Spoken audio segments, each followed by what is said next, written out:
Karibu Houston bwana. Asante sana bro. Ndo karibia hapa, shafika. Hivi last time tumekutana wapi? Last time tumekutana ilikuwa Kentucky, Louisville. Yeah, I think so. Kwenye harusi ya Ebi. Yes.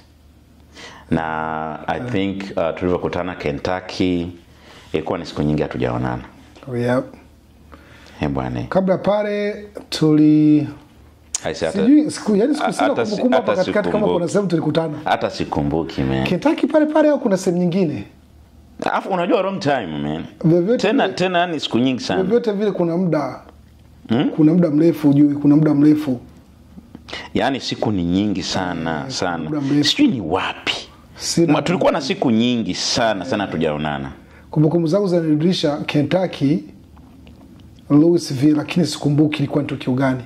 Moja hilo. Alafu pengine kumbukumbu inarudisha hapa Houston. Yeah. Kwenye harusi ya PDK.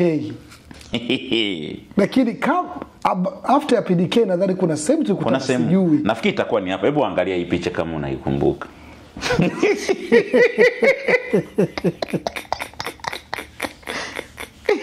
Zamani sana hii. Sana. Hivi hapo unakumbuka ni wapi tulikokutana? Oya, miaka mingi sana ndugu yangu. Hapo unazungumza. Ilikuwa kama 2010 na long time.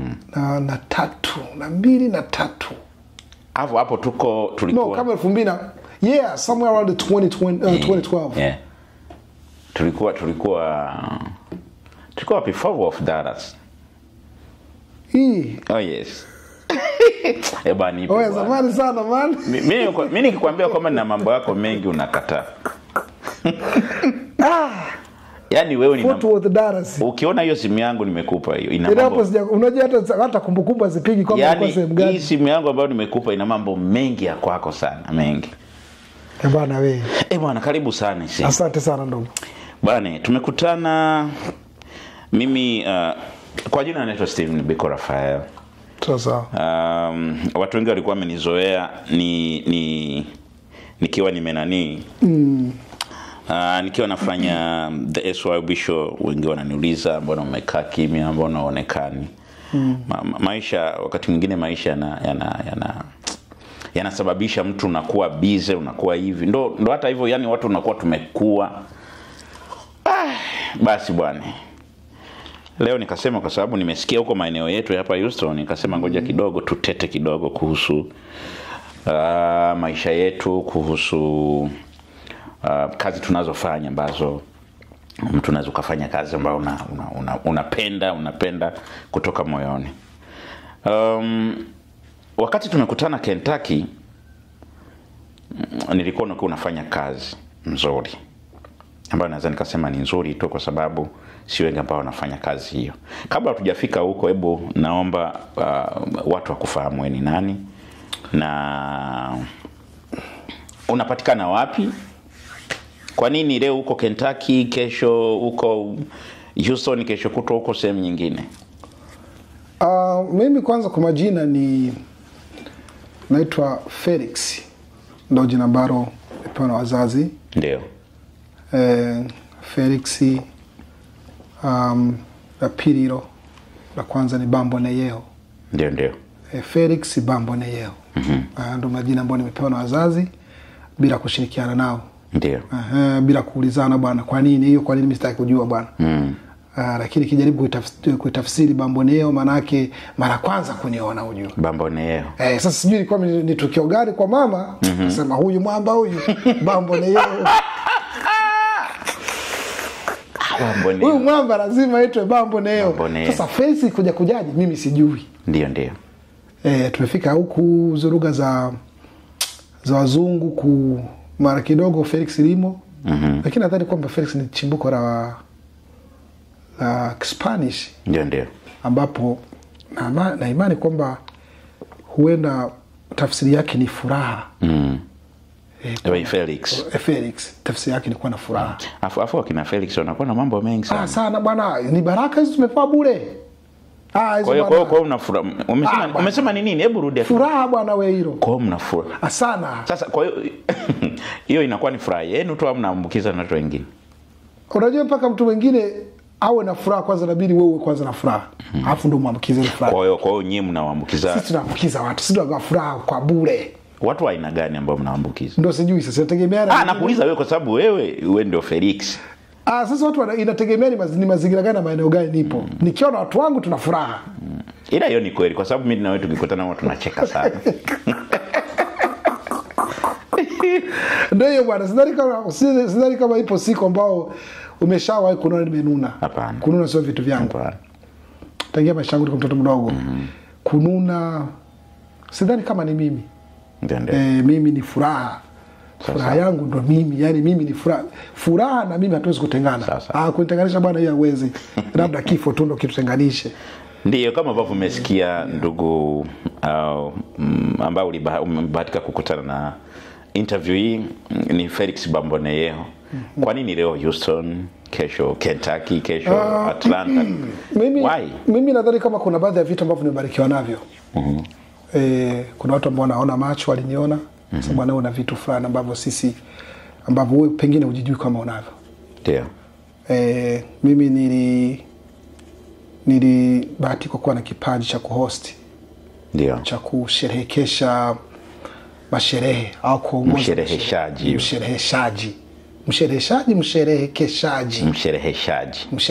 Yeah. Bwana hicho Kiswahili mara kwanza nakisikia ujue. Mshereheshaji. Yeah. Ndio inaitwa mshereheshaji. I think so. Au msherehekesha. Sijui. Tusikaribu lugha ya mshereheshaji kwa sababu wewe una hebu rudia hiyo ambayo ulikuwa umesema. Msherehekeshaji. Hapana. Ni mshereheshaji. Sawa bwana, acha tutumie hiyo. Unajua hii lugha sio ya kwetu. Jamani tusamee, hii lugha sio ya kwetu, tumekuta duniani. Kwa habari ndio hiyo. Hatujaja nayo bwana wewe. Kwa wengine wanasema mtu anaweza kawa anaongea hiyo ni Kirundi au Kiswahili, anasema kwa lugha za kitaalamu inaitwa MC. Sasa sijui hiyo waliitoa wapi. Yaani anaongea kama nataka ili sasa aboreshe vizuri. Kitaalamu ni ujuzi fulani kwa lugha ya ujuzi. Umeona Kwa hiyo MC maana yake MC, Master of Ceremony. Okay. Umeona Master of Ceremony. Sawa. Mimi bwana nimekuwa na nimebarikiwa na hicho kitu. Nimebarikiwa na hicho kitu kuendesha ma event. Okay. Watu waliniona. Sasa bwana wewe ni mtu mwenye furaha. Sasa. Una maneno mengi tena mazuri. Ndio. Sasa wewe bwana unatakiwa kufanya kitu fulani. Hapo sijui. Unajua mtu ndo anajua na mtu anatambua na watu. Sasa. Sema bwana hii nyota unayo ni ya kwako. Kwa hiyo unajikuta kutokana na swali langu kwamba ninakuwa Houston au ninakuwa katika miji tofauti kwa sababu ya kusherehesha sherehe za watu. Ndio. Au kwa kufanya UMC. Watu wananiita wanaona vitu ambavyo haviji kwenye akaunti yangu. Sawa. Ambavyo haviji kwenye nadhani kwenye engo zangu. Sawa. Na jana nimetumia clip moja. Wanafikiri hii clip ni padri. Hii vitu kusikia sauti na kwangu. Watu wanaocheza pale sikumbuki. Sio wewe. Ile event sikumbuki kwa sababu ni muda kidogo. Sauti ni mimi na vitu ninavyopiga pale ni vya kwangu. Huyu mtu nani? Jaga ananiambia huyu ni wewe bwana kwenye shida mtu fulani. Na mtu atakumkumbuka simkumbuka kwa sababu ni muda mrefu. Kwa hiyo umeshafanya sana kwa hapa. Sana. Wewe kuanzia 2018 ndugu. Leo ni miaka 6. Tangu uanze. Nini ulikiona kipya? Kwa sababu sisi kwenye kila kazi zote zinakuwa na changamoto. Yeah. Kuna vitu vingi sana ambavyo nadhani watu wengine wanaona kwangu hawavioni kwa watu wengine. Sawa. Sio kwamba kujiinua, maana kuna wengine wanasema kujinafasi, hapana. Watu ambao wameshakutana na mimi, kuna sababu hapo nimeenda kama mara 4 mara 5. Kama mara 4 mara 5 au mara 5 katika mji mmoja na sherehe tofauti mara 5. Hasa vitu Sio kwamba hiyo sema hakuna MC, watu wapo na watu wanajua ma MC wengine. Lakini kila wanapofanya event nakuta jina langu liko pale. Katika MC watano mtakawatafuta huyu mtahitajika. Yupo. Kama mara 4 au mara 5. Kuna singine nimeshapiga kama mara 2, nyingine nimeshapiga kama mara 3 hivi. Asijui watu wanaona nini kwangu. Okay. So ni hivyo. So ni mzunguko. Kuna sababu nimesharudi kama hivyo nakwambia mara 4, mara 3, mara 2. Na kila nikienda kwenye sherehe yote lazima nikutane na watu wanaonifahamu. Sawa. Kwa hiyo siwezi kujificha. Siwezi kufanya jambo kwamba bwana wewe hilo alipo. Kwa bwana wewe tunakujua. Kuna sehemu naweza nikaenda kabla sijatamka kitu, bwana wewe tunakujua. Yeah. Umeona? So kwa hiyo nyinyi mnanijuaje bwana wewe unajulikana ujue. So kwa hiyo ndio inakuwa hivyo. Najikuta huko kwenda kusherekesha masherehe. Watu wanapenda. Basi. Marekani ina mambo mengi sana. Ndio. Ina mambo mengi katika mazingira ambayo tunaishi. Unafanya hiyo kazi moja ya ushereheshaji ambayo ndio MC. Dio. Au kuna kazi nyingine unafanya? Unapata wapi muda wa kuzunguka? Kama sijakosea ni kama every single Saturday unakuwa uko sehemu.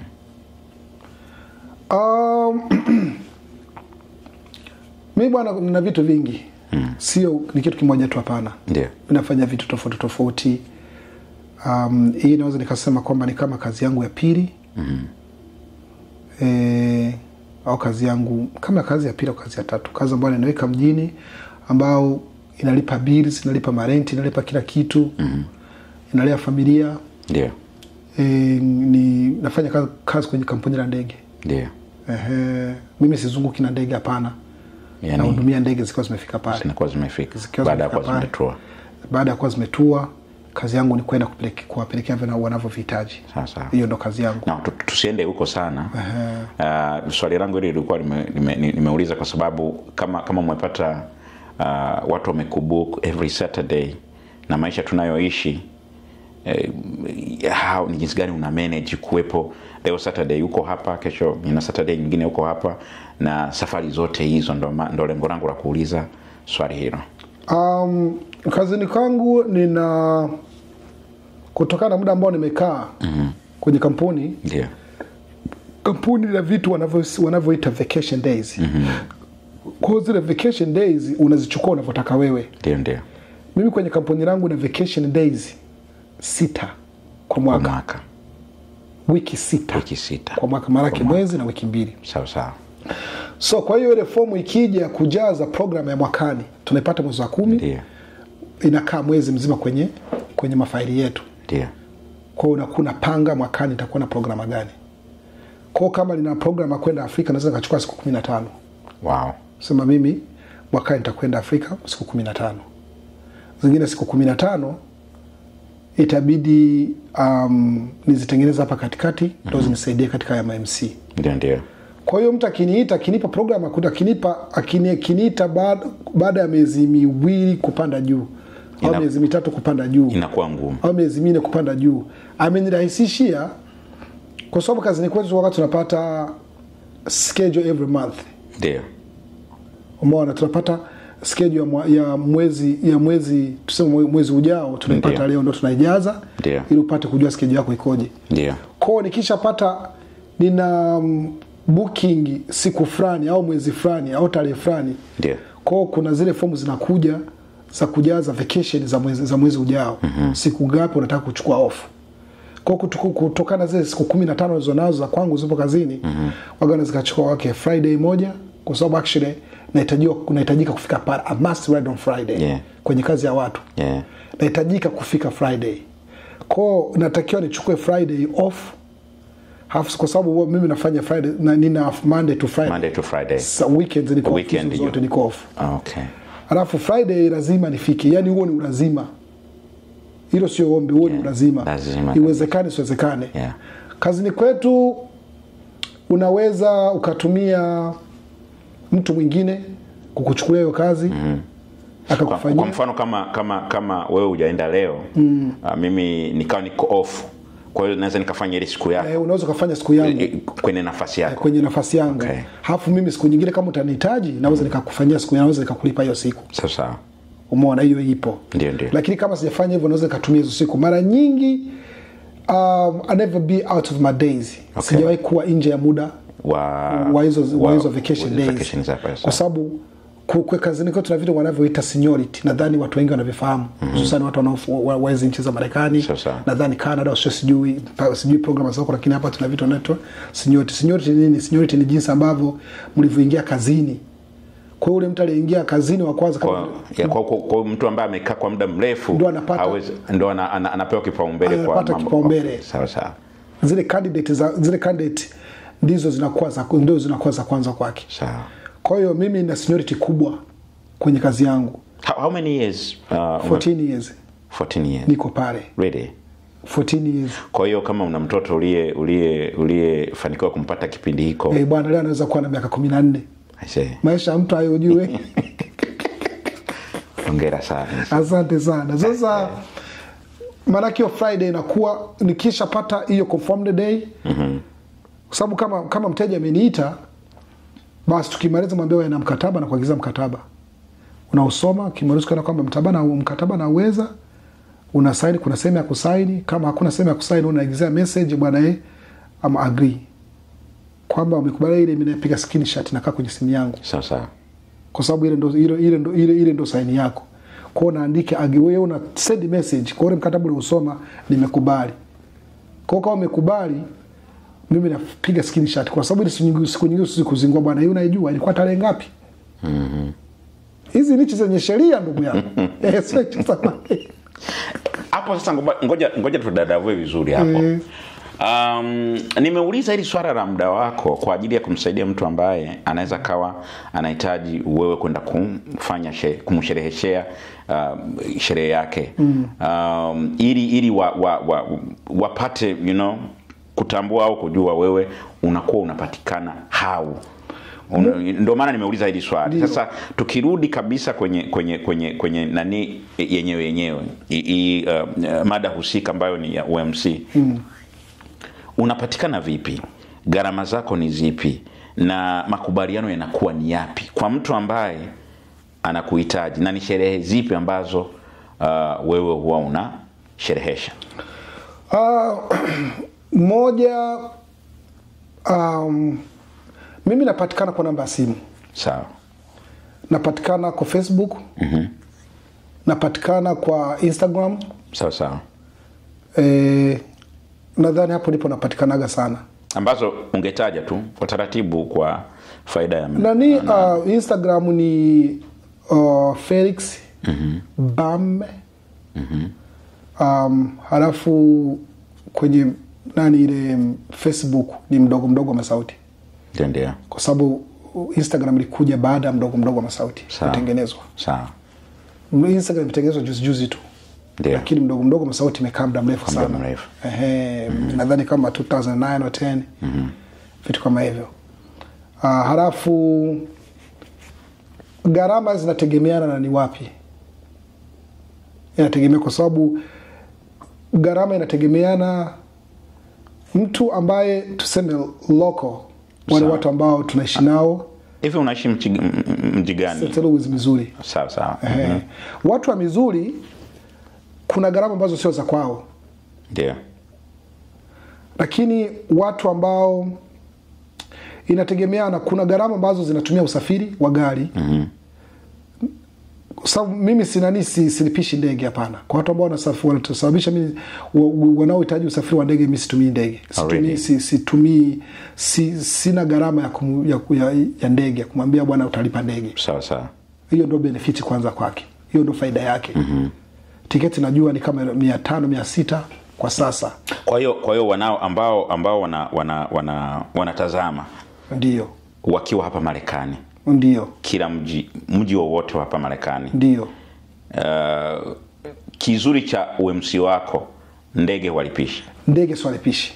Yaani wajisikie vizuri kabisa. Hiyo dola 600. Hebu waangalie hapa waambie. Mteja, kama wewe ni mteja wangu na unahitaji mimi nifike kwenye sherehe yako, kama ulikuwa na hofu ya kwamba huyu mwamba itamtoa wapi, au nitamfikishaje huku. Swala la ndege achana nalo. Sasa Swala kwako kabisa, hilo swala la ndege ni la kwangu. Yaani ni kama benefits ya kwako. Leo tiketi za ndege ukienda kwenye mitandao ya kawaida sio chini ya $600, $700, kutoka $500 mpaka zinategemeana na ni lini na ni wapi unaenda. Yeah. Nakumbuka hata hii last time sisi tumeenda Kentucky. Ndio. It was 700 something. Hizo 700 sasa ni za kwako. Yaani unatufanyia mambo mengine wewe. Sawa. So, alafu kuna gharama ambazo kama hii miji ya katikati, hii miji ya karibu ambayo ni masaa 4, 3, hapo gharama inarudi sasa. Gharama inakuja ni gharama ya gari. Ambayo ni gharama ya gari inategemeana kutokana na discount ambayo unayo. Kwa mtu ambaye yuko sehemu umbali wa masaa 4. Umbali wa masaa 4 mimi natumia na safina ndege ya kwangu. Na ndege ya kwako. Na wakaribu hapo St. Louis, Missouri na au St. Louis, Missouri na sehemu inayowazunguka. Hapana, au St. Louis, Missouri gharama ya gari hamna. Gharama ya kulala ya hoteli hamna. Maana hizo ndo nimesema inatofautiana na kutokana na wapi ulipo. Okay. Watu wa Missouri wana faida kubwa sana. Hebu kwa faida ya wale ambao watahitaji kazi ili ukafanyie kazi, ambao wata benefit safari ya kukulipia kutafuta gari, ni watu ambao kwa katika state zipi na miji ipi ambayo imekuzunguka pale Missouri?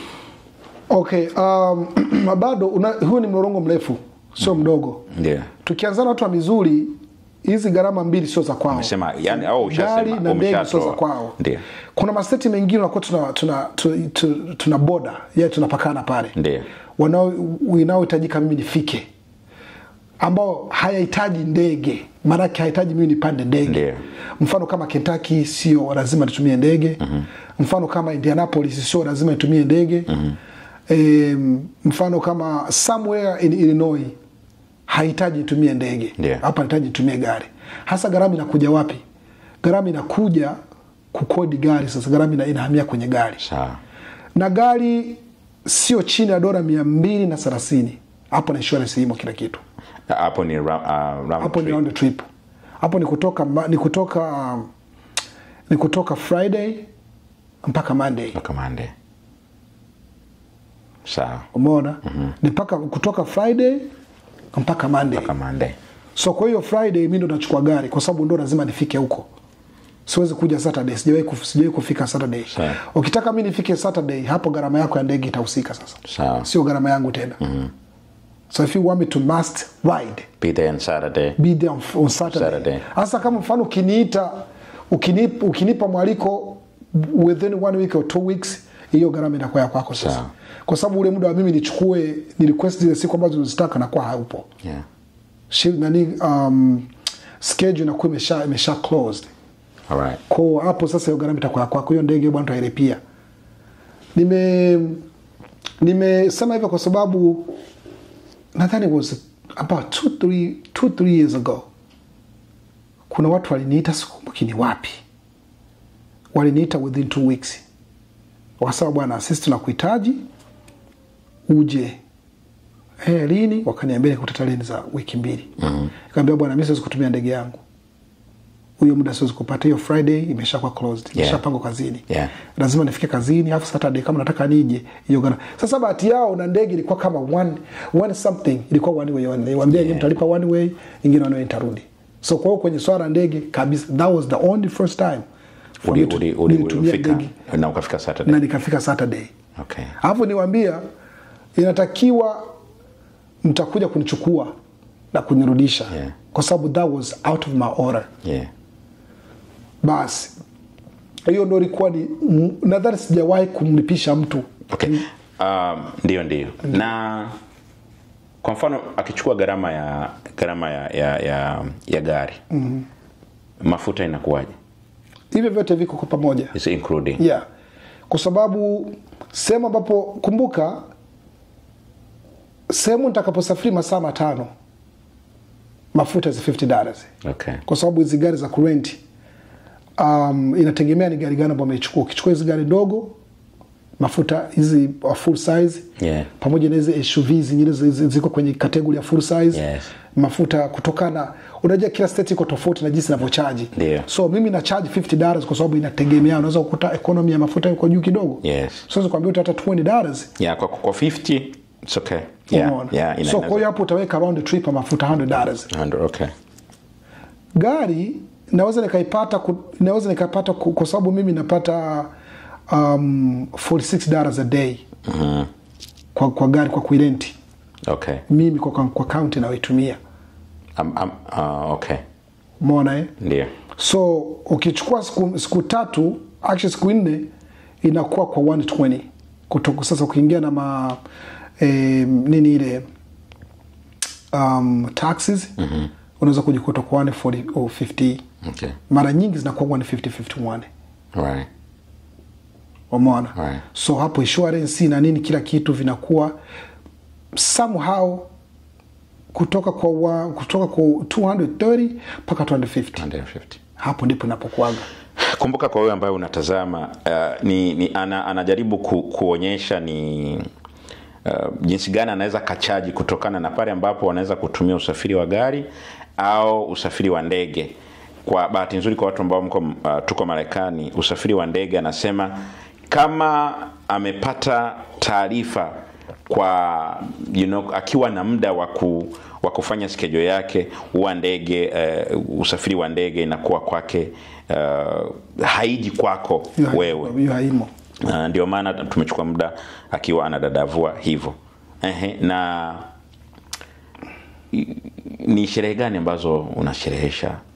Nikirudia kwenye sherehe ambazo nazozisherehesha ni hizi za Kikristo. Sina sherehe ni nadhani kujitaja ni vizuri, kuzitaja ni vizuri. Umake ukisema hii ya Kikristo naweza nikakuhitaji mimi Muislamu. Umeonaga hiyo Unajua harusi. Hapa tungekuwa bungeni nakwambia futa kauli yako. Wewe bwana. Itoe kwenye hasati ya bunge. Neno hilo ni baya. Maana kumebagua sasa. Nahitaji ubague mwanadamu bwana. Unaona baguaje?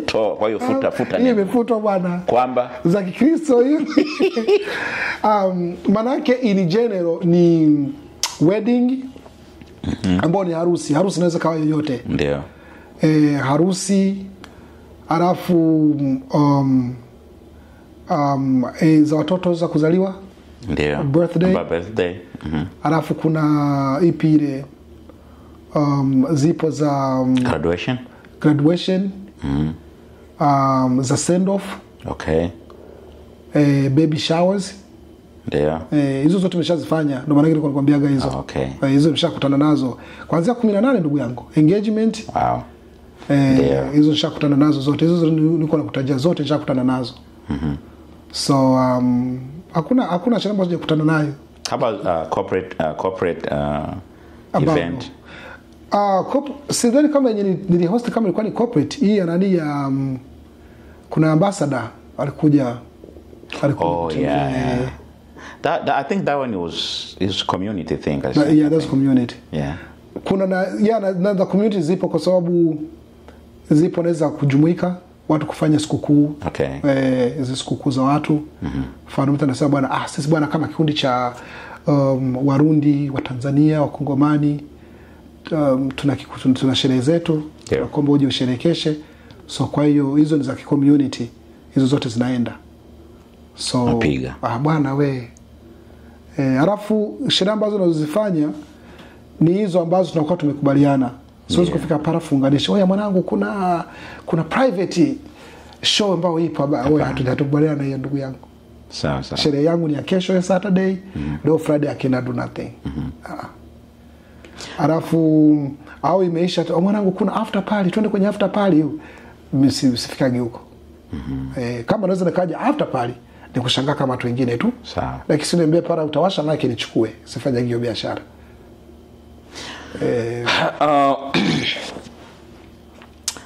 Gharama yake inakuwa ni ipi? Ina utofauti kutokana na sehemu mtu ambako anaishi au gharama ni ile ya UMC? Gharama ya UMC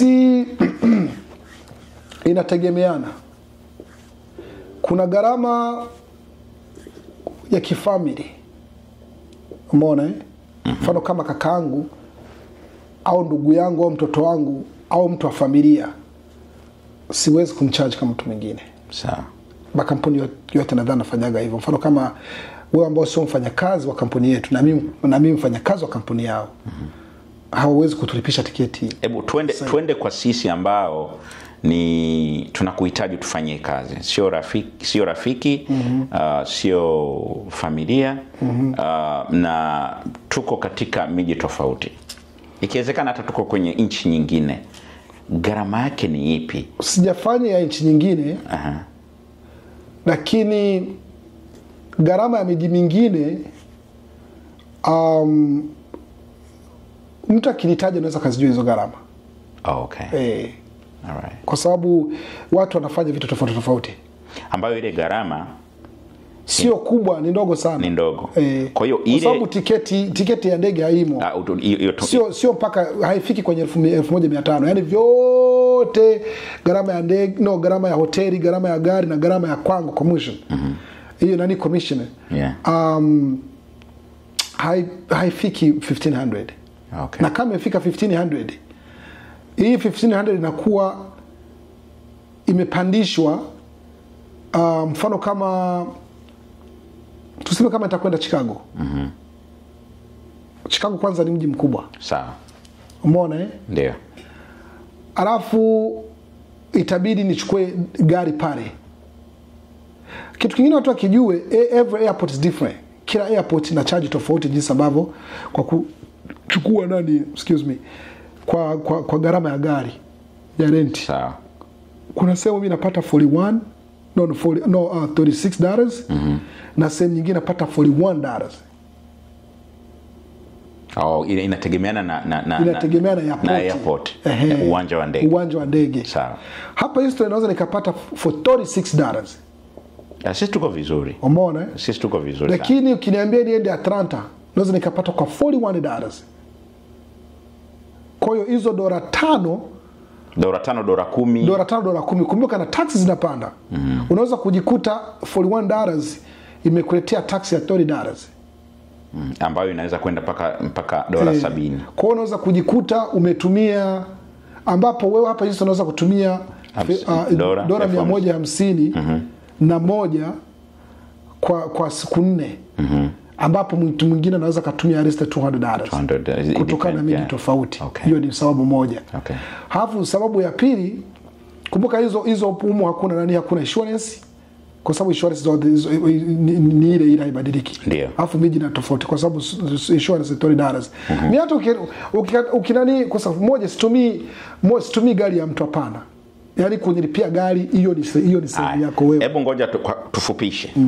Kwa hiyo package yote ya booking, ukitoa tiketi ya ndege, kuna sehemu ya kulala ambayo ni hoteli, kuna commission hela ambayo utalipwa wewe, na kuna usafiri ambao ni usafiri wa gari kwa mji husika. Ndio. Vyote vinakuwa including. Ndio. Hapo ni nje ya wale ambao hawatakulipia ndege, hautawalipisha kwa sababu utatumia ndege, utatumia gari. Ndio. Sasa utofauti wa gari la yule mtu ambaye hajakulipia ndege, lakini umefika kwenye mji wake akulipie gari, na yule ambaye amekulipia gari kutoka kwenye mji unaoishi na sehemu nako kwenda, utofauti huo ni upi? Kwa sababu huku ulisema anaweza kanilipia anaweza kanilipia ndege, hawalipi, lakini anaweza akanilipia gari ambalo unaweza kuendesha mwenyewe. Ndio. Yaani kutoka unakoishi na unako kwenda. Na huku umefika, mtu anakulipia gari, anakulipia hoteli, na ile pesa ya wewe kama MC. Hebu changanua hapo kwa sekunde. Moja, tukitoa hizi za local, hizi za nyumbani, ambazo hazihitaji gari na hoteli. Umeona Afu na kuna discount ya nyumbani. Ndio. Ambao hiyo discount ya nyumbani kwa commission yangu ndio natumia kwa familia. Okay. Umeona Okay. Familia ni wapi na familia ni nani? Kuna familia inalazimisha mimi nifikie nyumbani. Ndio. Umeona? Ndio. Inalazimisha mimi nifikie nyumbani. So kama maana kuna ulazima wa kwangu nifikie nyumbani. Ndio. Kwa kama ule ulazima wa kwangu nifikie nyumbani, maana pale nyumbani kuna usafiri. Amba kuna usafiri na kuna chumba changu. Sawa. So kwa hiyo hivi vitu vyote vinakuwa vimeondoka. Sawa. Umeona? So na kuna familia zingine unakuta ziko nje, ziko mbali kidogo. Ambao ni familia. Ndio. So wale watu watalipa discount. Umeona? Ndio. Discount kama na charge dola tuseme dola 800, naweza discount yao ni kutoa dola 300. Umeona? Ndio. So wanaweza kujikuta wanalipa dola 400. Huo ni mfano. Kwa sababu utofauti upo.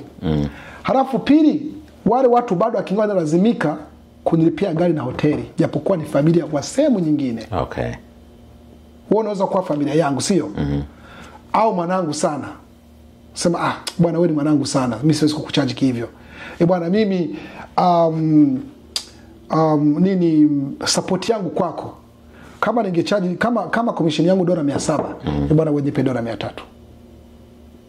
Umeona? Ndio. Mimi hata usingeniita ningekuja.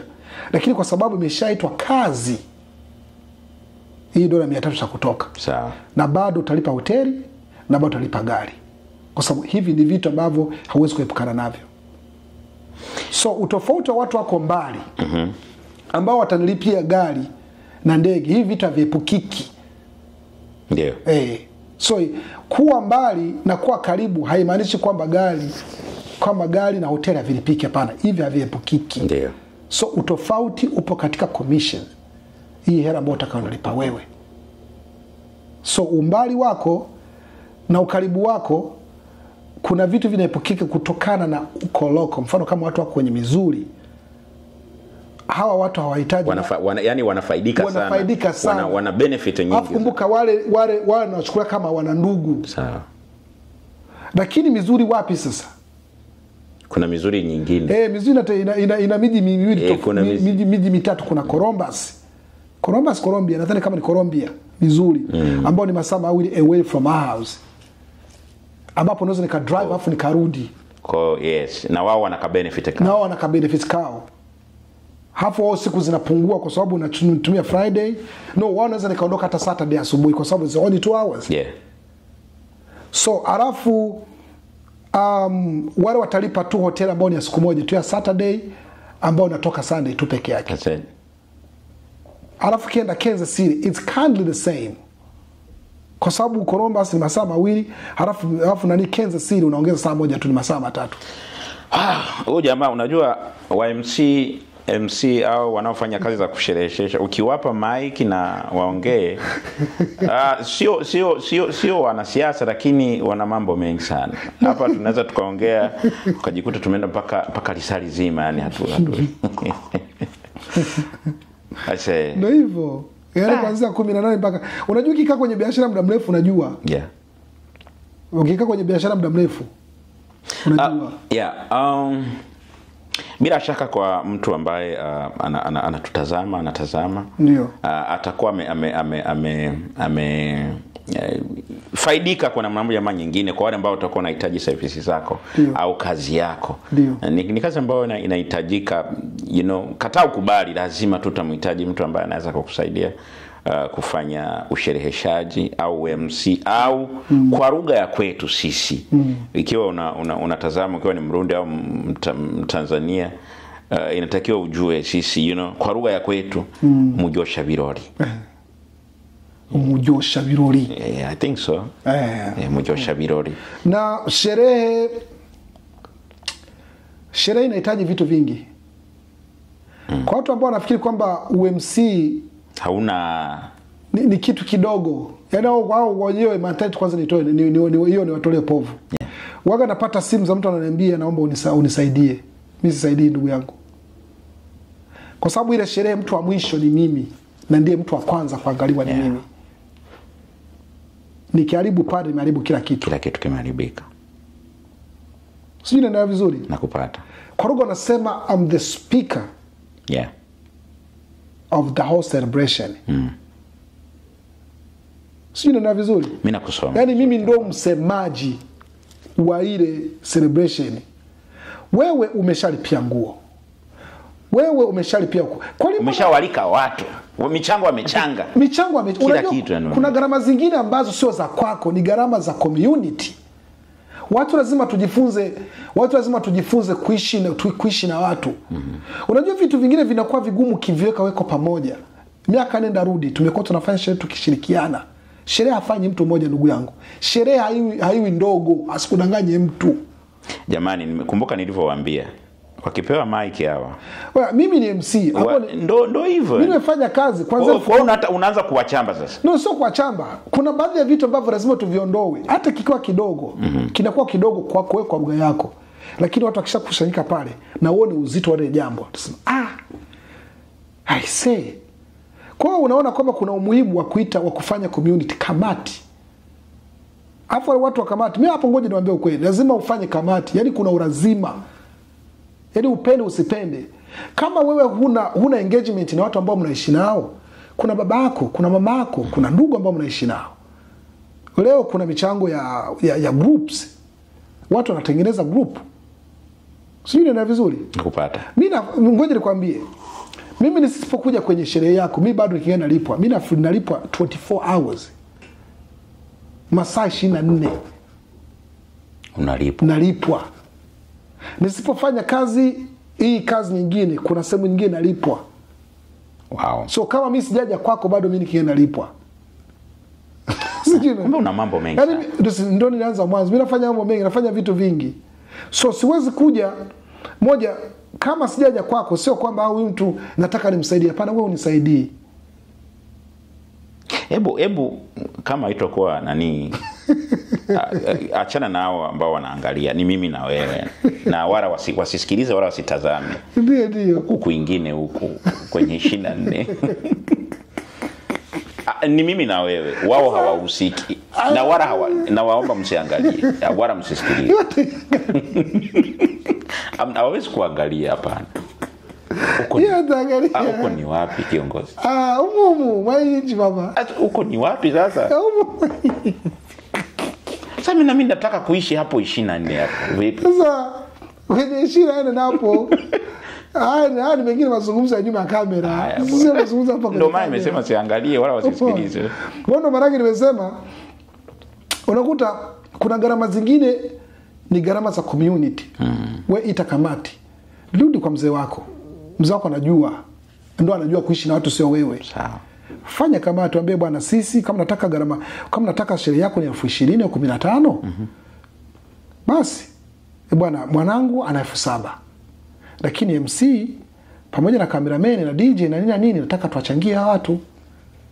Mchango tunafanya unawezekana. Unakuta gharama ya MC imetoka, gharama ya DJ imetoka, gharama ya mpiga picha kamera imetoka. Hizo nazijua kwa sababu nilifanya sherehe. Ndio. Alafu pili mimi nimekutana nazo hizo. Ndio. Alafu tatu mimi kumbuka niko mstari wa mbele kukutana hivyo vitu. Kwa hiyo huwezi kutumia lugha ya unisaidie, sina hela. Wewe hela zipo. Kwa sababu kwenye ile michango na kamati ya maandalizi wewe sisi tunaingia kwenye nani kwenye grupu, situpa kwenye magrupu ya watu ndugu yangu. Ukihesabu unaona 10,000 zimekuja hizo hapa. Yaani wewe tukiendelea yatakuwa masaa 3. Kwa sababu mwanasiasa na mchungaji na MC ukiwapa mic hiyo ni shida sana. Aliyenigundua na mwandishi wa habari aliyenigundua aliniambia hivi kwa Kiingereza, since you talk too much inatakiwa uende you need to put in the work. I was like, bro, what kind of work are you talking about? Alikuwa mwanaume mwanamke? Alikuwa jamaa yangu, unajua? Mimi nilienda kwenye sherehe. Unajua umeona sasa tunaanza sasa. Unaanza usiende. Na maswali yangu 3 ili tumalize. Haya, swali la kwanza ndani ya swali 3 si mawili. Kwa nini hatuna ma-MC wengi? Ujibu kwa kifupi tu kwa sababu tunakaribia kumaliza. Kwa nini hatuna ma-MC wengi hapa Marekani? Kwenye community ya Burundi, kwenye community yani community ambazo zinatoka maeneo yetu Kongo, Burundi, Rwanda, hatuna ma-MC wengi. Kwa nini? Hatuna ma-MC wengi kwa sababu hawajitambui watu. Okay. Watu hawajitambui. Hawaoni investment iliyoko kwa watu. Sawa. Challenge gani na changamoto ambazo umekutana nazo? Swali niunganishe na kipi ambacho hukipenda au hujakipenda kwenye kazi yako ya UMC kutokana na watu ambao wameshakutana nao. Challenge ambazo nazozipata, na hizo nitaendelea kuzipata kwa sababu ni sehemu ya maisha ya UMC. Challenge ambazo nimezipata, sina shida na wenye sherehe. What we call second party. Yeah. Wenye sherehe, mfano kwa bibi harusi na bwana harusi, watu wenye sherehe yao sina shida nao. Hauna shida nao. Shida ni ile kamati. Maandalizi ya ile sherehe. Kuna vita. Kuna masteti, kila mtu ni msemaji. Yani wewe ndio MC. Hafu kila mtu anakuletea programa yake. Umeona Hebu kwa mtu ambaye ameshakukera vya hivyo, hebu mcheki hapo mwambie na huyu ambaye anaweza kawa hivyo. Mimi kwa sababu waangalie hapo. Kwa sababu nimekaa mbele ya watu muda mrefu. Hizo zote sio challenge kwangu tena. Lakini unaweza kutoa ushauri ili kazi iende vizuri. Ya ushauri wangu kwa sababu hapo inaweza katokea ungetumia masaa mawili ukajikuta unatumia masaa mangapi? Ndio. 5. Ushauri wangu ni kwamba kama utaingizwa kwenye grupu ya wanakamati, waangalie. Kama utaweza kuingizwa kwenye grupu ya wanakamati, hakikisha umecommunicate, umepata mazungumzo ya kutosha na mwenye sherehe. Kwa sababu mwenye sherehe ndo anakuwa na orodha ya vitu anavyovitaka MC afanye. Mimi nikitoka nyumbani nakuja na mdomo wangu tu pamoja na iPad yangu. Ndio. So yana kwa ameshaniagizia kila kitu anachokitaka pale. Huo ni mwenye sherehe. Kwa nikiwa naenda na vile vitu anavyo, kama nikiwa na vile vitu, hata ukija kuniambia bwana acha hivyo tufanye vitu vingine, siwezi. Sababu yule mtu alinilipa mimi kuwepo pale. Ile ni sherehe ya kwake, ile ni siku ya kwake.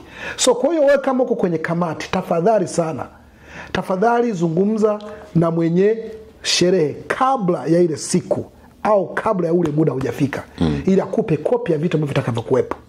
Hafu pili, kitu kingine nikiachana hao, sisi wa Afrika kwa sababu ndizo organ nazokutana nazo nyingi sana. Warundi, Wakongomani, in general, acha nizungumze East Africa kwa sababu ndo zenye ambao nimekutana nazo sana. Ndizo nazozifanyaga sana. We never make it on time. Hatuendi kwa muda. Kwa yani hapo umeamua utumie kama wanavyosema kule kwa lugha ya kitaalamu. Kwa lugha ya kitaalamu. Hafu tukirudi nyumbani kwetu kwa lugha ya kwetu. Hatuna muda, hatufiki kwa muda. Sherehe kama inaanza saa 10, sisi siku zote kila mtu analifahamu hilo. Tunafika saa 12, sherehe yetu inaanza saa 12. Hiyo kama saa mawili ni ya kwetu. Tunajipa kwa sababu tunajifahamu. Sisi bwana tubadilike hapo. Ukitaka tubadilike sio muda huu. Halafu tatizo ni kwamba vitu ambavyo vya masaa 3 ya sherehe ya masaa 3. Mimi kama MC unataka nivifupishe, nivifanye for 30 minutes and now it never work. Haiendi hivyo. Kumbuka kama umekuja umechelewa, utalazimika kurudi mapema. Hasa kama kuna vitu vinaendelea, usilaumu kwamba wale watu wenye kamati wanakuja, watu wanaondoka. Sasa kuangalia vitu, huwezi kuniuliza ni vitu gani vimebaki. Watu kwanza, wewe kama una karatasi yenye vile vitu, kwa sababu kwenye kamati, is your job to know what's going on. Is your job to know what is the next. Sasa. Umeona bwana? Alafu kama hiyo karatasi unayo, unajua kinachofuata ni kitu gani? Labda mwenyesha niambie bwana tumefika wapi, kwa sababu mtu akinipa sherehe yake, ile sherehe naitoa kwake na ileta kwangu. Kwa hiyo anakuwa stress free. Ile sherehe naivaa mimi ni ya kwangu sasa. Naiendesha kama mimi ndo dereva. Asante kiongozi. Siwezi kwenda kumuuliza wewe tunafanyaje. Huyu sio yeye. Anategea mimi nifanye maajabu yangu. Huyu ni Felix Bamboneyeo kutoka St. Louis, Missouri. Leo tumekutana akiwa kwenye chimbo fulani hapa Houston, amejichimbia sehemu. Kiongozi, mimi nataka kwenda nyumbani, naomba unisindikize bwana. Tunaenda baba, usijali. Naomba unisindikize. Tukupeleka. Naomba unisindikize. Si kwamba yani unanisindikiza. Nitakachokifanya itabidi nikuchaji kwa sababu nimetoka nyumbani nikaja hapa. Kwa hiyo nitakachokifanya, tunaondoka mimi na wewe na kupeleka na gari unisindikize, nitakudrop sehemu, afu wewe utatafuta jinsi ya kurudi hapa kwenye machimbo. Wewe huyo? Ndio. Twende. Ndio nakwambia mimi bwana. Sawa sawa. I say. Ndio. Si tupo. Sawa. Tupo bwana. Sio katika mnyama mzuri ndugu yangu. Chombo hicho. Hapana bwana. Ubarikiwa. Kwa hiyo ndio unataka ugeuke kwangu, sio? Hapana, mimi siwezi kugeuka kwako. Watu wabarikiwa, mna vyombo kama hivi nini unachokiongea hapa mimi? Chombo hiki ndugu yangu, tungekuwa nyumbani hiki chombo bado kilikuwa tunakiona tu kwenye picha. Bwana, maisha yanabadilika sana. Maisha yanabadilika na kila kwenye Mungu ametutoa bwana, ni sehemu ya kumshukuru Mungu bwana. Bwana, kesho mimi ndo naondoka, ndo hivyo. Kwa kesho ndo unatoka maeneo yetu. Kesho mimi natoka maeneo yenu. Lazima niongee na watu wengine. Kuna simu fulani ambazo nikimaliza na wewe, kuna watu ambao nawapigia wewe. Kitu gani ambacho unaona kwa MMC ambao hawajakuwa na experience kama hiyo ya kwako wanaweza kufanya ili wafikie, hata kama hawezi kufikia ile hatua ambayo wameshafikia, lakini angalau wasogee? Kwa sababu nina imani kuna watu wengine ambao wanatamani kufanya. Wewe ni kufanya kazi yako kaiboresha. Ni kufanya kazi yako kaiboresha, kaangalia niliharibu wapi. Ndio. Kupunguza maneno. Unajua sherehe zingine sio maneno mengi. Alafu muda mwingine natakiwa mimi sijui kama kiko ndani yako utajua hiki kitu kiko ndani yangu. Usiforce kufanya kitu ambacho sio cha kwako. Ndio. Hapana, usiforce. Usifanye kama kitu ni cha kwako, watu watajua huyu mtu anacho tu. Lazima.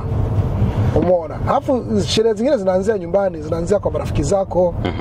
Unaona, hao ndio wanakutangaza. Pale kwenye sherehe you don't need everybody to trust you.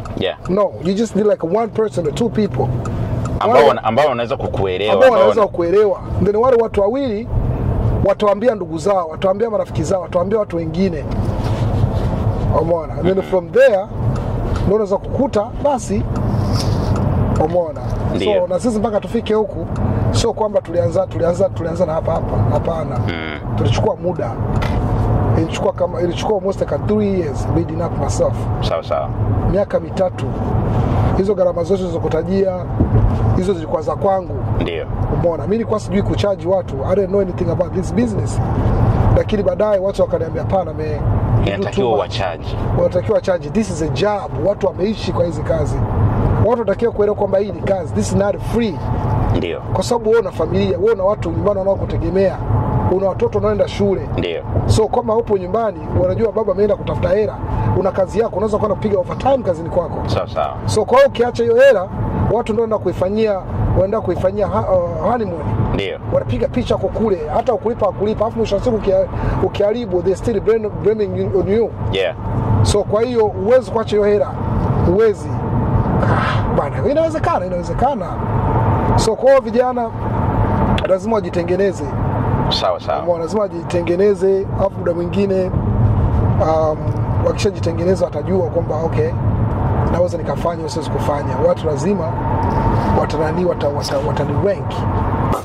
Bwana, mimi nashukuru sana. Kuna kuongea na too much. Bwana, naomba utajua utarudi vipi kwenye machimbo yako, kwenye hoteli yako. Ndio. Mimi kufikisha hapa, kama utauba, kama utafanya chochote basi. Wala usijali. Si tukutane kwingine huko, si tutakutana wapi? Tutakutana huko mbele kwa mbele. Bado siko hapa katikati zipo. Mashine yapo hapa katikati. Mimi nina imani hapa huu ni mwanzo, hapa tumeanza. Ndio. Ninaamini kwamba tunaweza kukutana kwingine huko. Tukutane huko. Sawa. Ni Steven Biko Raphael. Nimepata fursa ya kuongea na mheshimiwa MC. mshereheshaji, umujosha birori, Felix Bamboneho, anayeishi katika mji wa St. Louis, Missouri, ambayo iko katikati kule. Alikuwa amekuja kwetu Texas, Houston umepapenda au kusafi? Kitu ambacho napenda hapa ni traffic. Haya bwana. Sawa kiongozi. Wewe bwana, wewe nenda vizuri. Mimi ngoja niende zangu. Yaani hapa imebidi nikupe. Inaweza nikasema kwamba ni adhabu ya kutoka mwenyewe. Bwana, usiondoke na mic yangu bwana. Usiondoke na mic yangu. You talk too much. Najua nyinyi mnapenda mic. Hata kuondoka na mic yangu. Nenda mwenyewe. I say, bwana mimi bwana nipita nayo bwana. Haya kiongozi. Mwanangu. Nashukuru sana. Vizuri sana. Kama nimesahau kitu, basi itabidi ufanye. Baba, mimi nitafikisha hata saa 8 usiku. Haya bwana.